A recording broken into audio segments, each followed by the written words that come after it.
السلام علیکم ورحمۃ اللہ وبرکاتہ، نحمدہ ونصلی علی رسولہ الکریم، اما بعد فاعوذ باللہ من الشیطان الرجیم، بسم اللہ الرحمن الرحیم،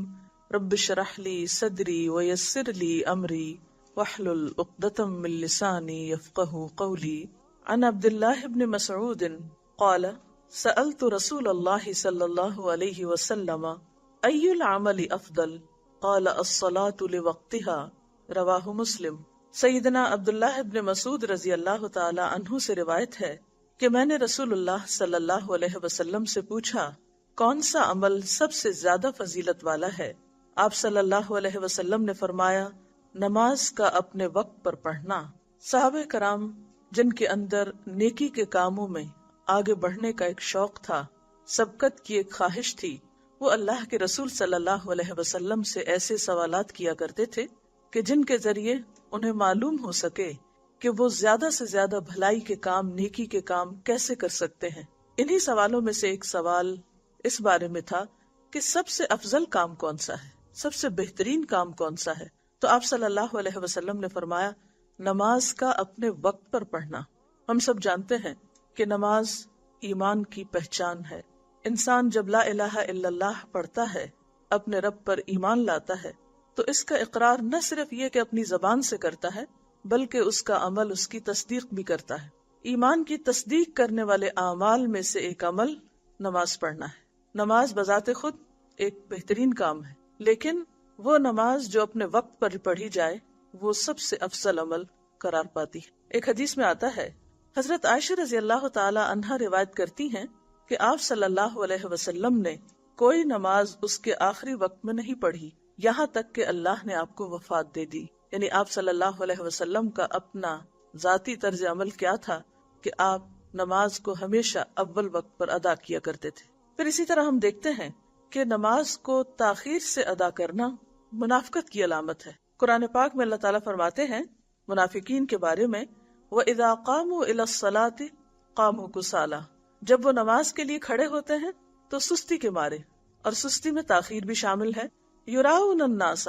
لوگوں کو دکھانے کے لیے، یعنی دکھاوا کرتے ہیں، ولا یذکرون اللہ الا قلیلا، اور اللہ کو یاد نہیں کرتے مگر بہت تھوڑا، کیونکہ جب آپ نماز دیر سے شروع کریں گی تو لازمی طور پر پھر جلدی جلدی پڑھیں گے، اور جب آپ کو نماز میں جلدی ہوگی تو پھر خشوع خضوع تو پیدا ہو نہیں سکتا، اور اگر نماز میں خشوع نہ ہو تو انسان صحیح معنوں میں اللہ تعالیٰ کا قرب بھی محسوس نہیں کرتا، اس میں پھر اللہ کی یاد کا حصہ بہت کم رہ جاتا ہے۔ لہٰذا یہ منافقت کی علامت ہے کہ انسان نماز میں تاخیر کرے اور سستی کے مارے پڑھے، یعنی نماز پڑھنے کے لیے اس کے اندر کوئی امنگ ہی نہ ہو، شوق ہی نہ ہو، حالانکہ نماز کیا ہے؟ اللہ سے ملاقات کا ایک ذریعہ ہے، اللہ تعالیٰ سے اپنے تعلق کی تجدید ہے، اپنے گناہوں کی معافی ہے، اپنی بھلائی کی دعائیں ہیں، دنیا اور آخرت کی خیر اور برکت کے لیے اللہ تعالیٰ سے ایک دعا ہے۔ اس کی وضاحت ایک حدیث بھی کرتی ہے۔ آپ صلی اللہ علیہ وسلم نے فرمایا منافق کی نماز اثر یہ ہے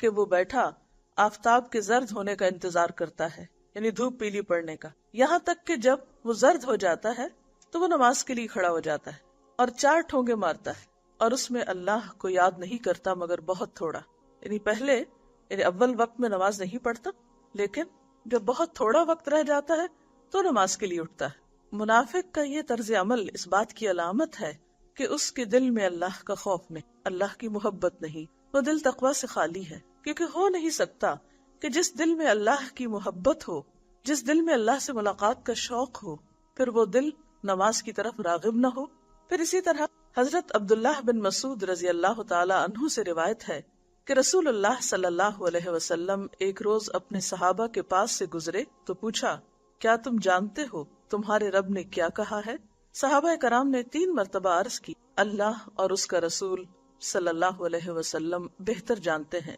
آپ نے فرمایا اللہ تعالیٰ کہتا ہے میری عزت اور جلال کی قسم، جو شخص وقت پر نماز ادا کرے گا میں اسے جنت میں داخل کروں گا، اور جس نے وقت پر نماز ادا نہ کی اسے چاہوں گا تو اپنی رحمت سے معاف کر دوں گا اور چاہوں گا تو عذاب دوں گا۔ تو اس سے پتہ چلتا ہے کہ انسان کی بخشش کا دار و مدار بھی اس پر ہے کہ انسان اپنے فرائض کی ادائیگی میں کتنا کانشیس ہے یا اس کا کتنا لحاظ اور پاس رکھتا ہے۔ اب دیکھیے کہ ہمارے تمام اعمال ہمارے شخصیت کے آئینہ دار ہوتے ہیں، اسی لیے ہم دیکھتے ہیں کہ آپ صلی اللہ علیہ وسلم نے ایک اور حدیث میں فرمایا، عن ابی سعید الخدری ان رسول اللہ صلی اللہ علیہ وسلم رأى فی اصحابہ تأخرا فقال لهم تقدموا فأتموا بی ولیأتم بکم من بعدکم لا یزال قوم یتأخرون حتی یؤخرهم اللہ، رواہ مسلم۔ سیدنا ابو سعید خدری رضی اللہ تعالی عنہ سے روایت ہے، بے شک رسول اللہ صلی اللہ علیہ وسلم نے اپنے اصحاب میں پیچھے رہنا دیکھا تو آپ صلی اللہ علیہ وسلم نے ان سے فرمایا، آگے بڑھو اور میری اقتدا کرو، اور جو تمہارے بعد کے لوگ ہیں وہ تمہاری اقتدا کریں۔ کچھ لوگ برابر پیچھے ہٹتے رہتے ہیں یہاں تک کہ اللہ تعالیٰ ان کو پیچھے ہی کر دیتا ہے۔ تو اس حدیث سے بھی ہمیں یہ پتہ چلتا ہے کہ اگر کوئی انسان کسی عمل میں سستی کرتا ہے تو وہ سستی اگر ایک سے زیادہ مرتبہ ہوتی ہے تو انسان کی عادت بننے لگتی ہے، اور پھر آہستہ آہستہ انسان نیکی کے کام میں پیچھے ہٹتے ہٹتے پیچھے ہی رہ جاتا ہے۔ رسول اللہ صلی اللہ علیہ وسلم چونکہ صحابہ کرام کا تزکیہ کرتے، آپ کو کتاب و حکمت کی تعلیم دیتے تھے، اس لیے آپ صلی اللہ علیہ وسلم اپنے ساتھیوں میں کوئی بھی ایسی چیز دیکھنا پسند نہ فرماتے کہ جو ان کی شان میں کمی کرنے والی ہو، لہذا جس موقع پر جہاں کوئی بھی کمی آپ پاتے فوراً اس کی اصلاح فرماتے۔ یہاں پر بھی ہم دیکھتے ہیں کہ آپ صلی اللہ علیہ وسلم نماز میں لوگوں کا جائزہ لیتے کہ کون وقت پر پہنچا ہے، کون دیر سے آیا ہے، کون اگلی صف میں کھڑا ہے، اور اس بارے میں بھی احادیث ملتی ہیں کہ اگلی صف میں کھڑے ہونے والوں کا اجر و ثواب زیادہ ہے بنسبت ان کے جو بعد میں آئیں اور پچھلی صفوں میں ہوں۔ تو آپ صلی اللہ علیہ وسلم محض تعلیم ہی نہیں دیا کرتے تھے بلکہ اپنے صحابہ کرام کے طرز عمل کو بغور دیکھا بھی کرتے تھے، اور اس میں آپ نے کچھ محسوس کیا کہ کچھ لوگ روزانہ ہی تاخیر سے آ رہے ہیں، تو اس پر آپ نے کسی کا نام لے کر نہیں فرمایا بلکہ ایک عمومی انداز میں آپ نے نصیحت فرمائی، جو آپ کا ایک خاص طریقہ تھا کہ جب بھی کچھ افراد کے اندر کوئی غلطی دیکھتے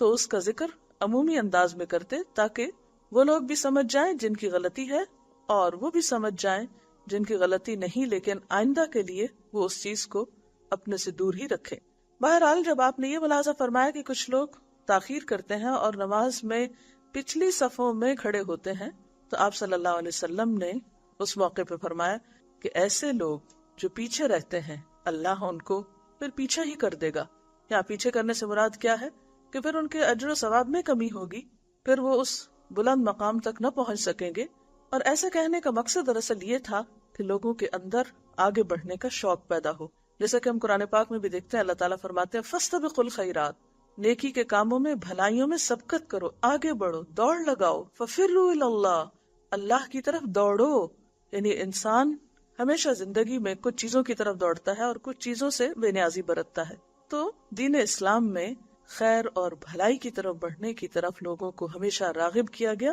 اور برائیوں سے رکنے کے لیے کہا گیا۔ تو فاستبقوا الخیرات میں ہم دیکھتے ہیں کہ جو لوگ دین اسلام میں سبقت لے گئے اور نیکی کے کاموں میں ہمیشہ آگے رہے، ان کے لیے آخرت میں بھی بلند درجوں کا وعدہ ہے۔ اللہ تعالیٰ فرماتے ہیں فالسابقون السابقون اولئک المقربون، کہ سبقت کرنے والے تو پھر سبقت کرنے والے ہیں، یہی مقرب لوگ ہیں، یعنی قیامت کے دن اللہ تعالیٰ کے قریب ہوں گے۔ اور جس کو اللہ سبحانہ وتعالیٰ اللہ رب العزت کی قربت نصیب ہو تو اس کے لیے اس سے بڑا آنر کا، عزت کا مقام اور کیا ہو سکتا ہے۔ لیکن یہ مقام انہی خوش نصیب لوگوں کو ملے گا جو دنیا میں نیکی کے کاموں میں جلدی کرنے والے اور آگے بڑھنے والے ہوں گے۔ اس میں بعض اوقات دیکھنے میں یہ بھی آیا ہے کہ جب کوئی اچھا کام کرنا ہوتا ہے تو انسان قدرتی طور پر اس کے بہت سے پہلوؤں کو دیکھتا ہے کہ اس میں مجھے کیا فائدہ ہوگا، میں کر سکتا ہوں یا نہیں۔ بعضوں کے شیطان بھی انسان کے دل میں وسوسہ ڈالتا ہے کہ دیکھو تم شاید یہ تمہاری ہمت سے بڑھ کر ہو یا تم ایسا نہیں کر سکتے۔ تمہارے جو فرائض ہیں وہ تو فرائض ہیں، ان میں تو ہمیں سوچنے کی ضرورت نہیں ہے، لیکن کچھ کام ایسے بھی ہو سکتے ہیں جو نفل کے درجے میں ہو اور انسان کے لیے ان کو کرنے کی پابندی نہ ہو، تو بھی انسان یہ نہ دیکھے کہ اور کوئی کر رہا ہے یا نہیں کر رہا، یا کتنے لوگ باقی رہ گئے کرنے والے۔ جس شخص کے سامنے نیکی کا جو موقع آئے وہ اس کو اویل کرے، اس سے فائدہ اٹھائے اور سبقت کرے اور آگے بڑھ جائے، کیونکہ انسان کو نہیں معلوم کہ وہ کتنے دن کے لیے اس دنیا میں ہے اور کتنا موقع اس کے پاس باقی ہے نیکی کے کام کرنے کا۔ اور اگر کسی کو ایک لمبی عمر بھی ملتی ہے تو آپ دیکھیے کہ بچپن کی زندگی ویسے ہی شعور کی زندگی نہیں ہوتی، اس میں انسان کچھ بہت زیادہ کام نہیں کر سکتا. بڑھاپے میں انسان کا شوق کتنا بھی زیادہ ہو لیکن عموماً جسم ساتھ نہیں دیتا، جسمانی صلاحیتیں کم ہو جاتی ہیں، اور جوانی کا وقت ویسے ہی مختصر ہو جاتا ہے. تو ایسے میں انسان کو جب بھی نیکی کا موقع ملے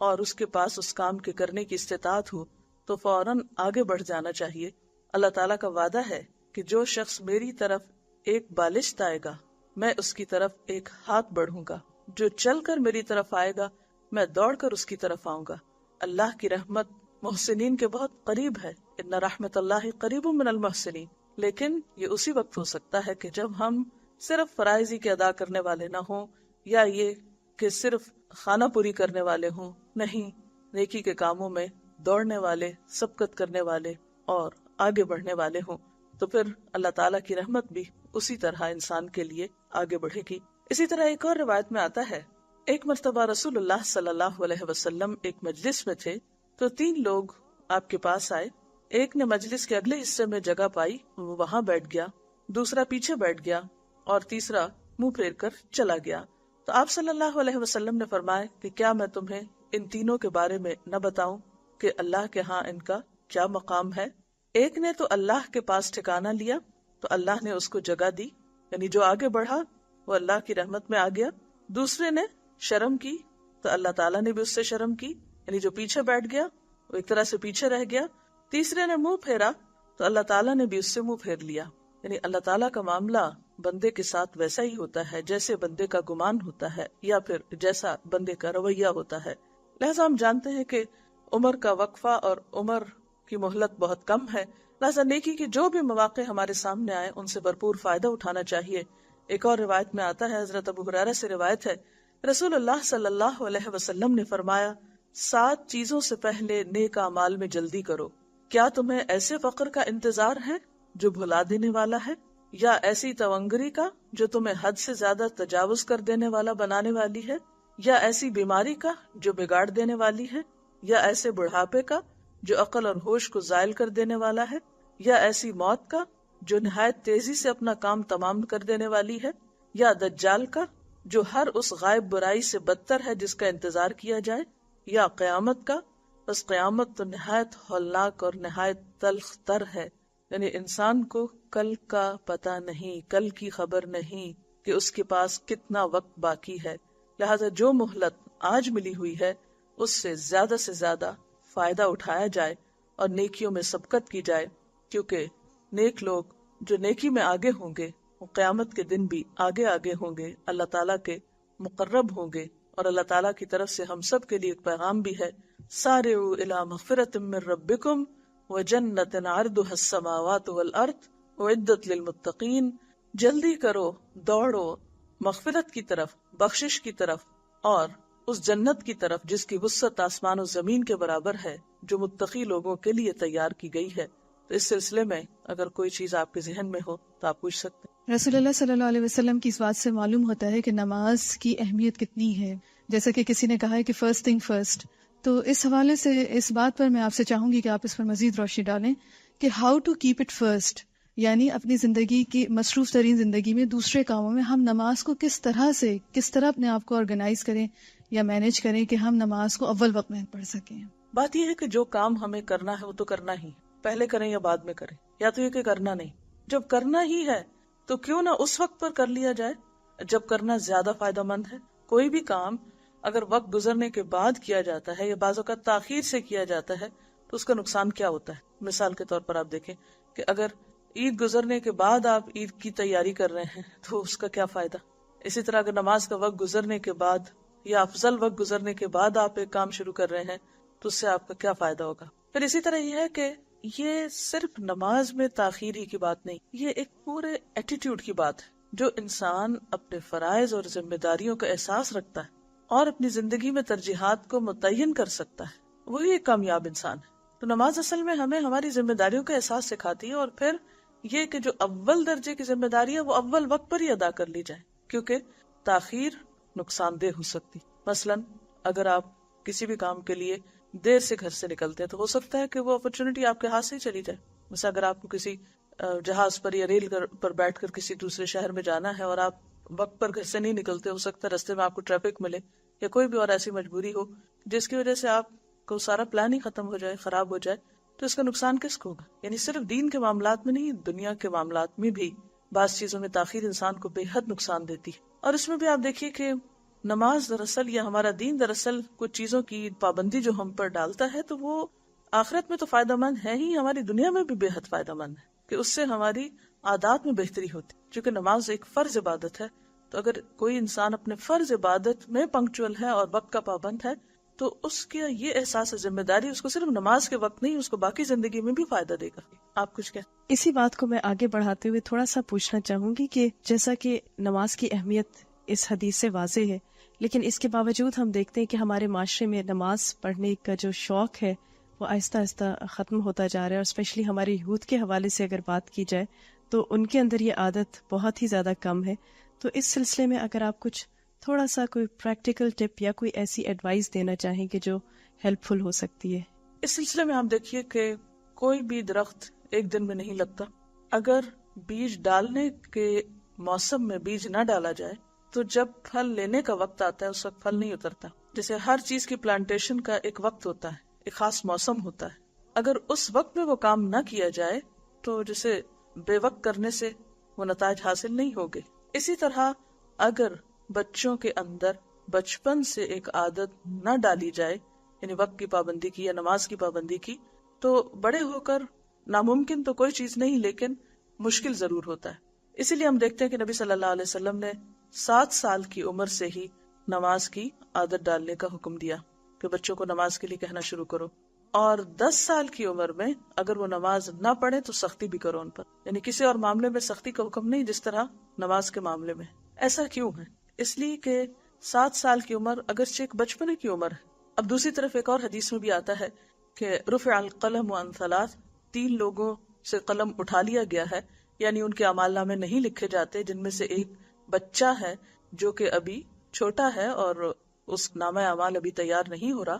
لیکن اس کے باوجود جبکہ نامہ اعمال ابھی نہیں تیار ہو رہا اور اس پر فرض ہے ہی نہیں نماز، پھر بھی کیا حکم ہے کہ اسے نماز پڑھنا سکھاؤ یا اس کو نماز کی عادت ڈالو۔ 3 سال تک اسے مہلت دی گئی، یعنی 10 سال کی عمر تک۔ 10 سال میں بھی نماز فرض نہیں ہوتی، نماز تو بلوغت پر فرض ہوتی۔ ہاں اگر 10 سال کا کوئی بچہ یعنی بچی بالغ ہو جاتی تو پھر الگ بات ہے۔ تو اس سے پتہ یہ چلتا ہے کہ کوئی ایسی ٹیمپریری یا وقتی یا آسان ٹپ نہیں ہے کہ جس سے جوان ہونے کے بعد کوئی شخص جلد نماز کا عادی ہو جائے۔ اس کی تیاری شروع سے کرنی ہوگی۔ ہاں بڑے ہو کر بھی فرض تو فرض ہے، اسے چھوڑا نہیں جا سکتا۔ ایسے میں جو چیز بہت مددگار ہوتی ہے وہ یہ کہ دوسرے کو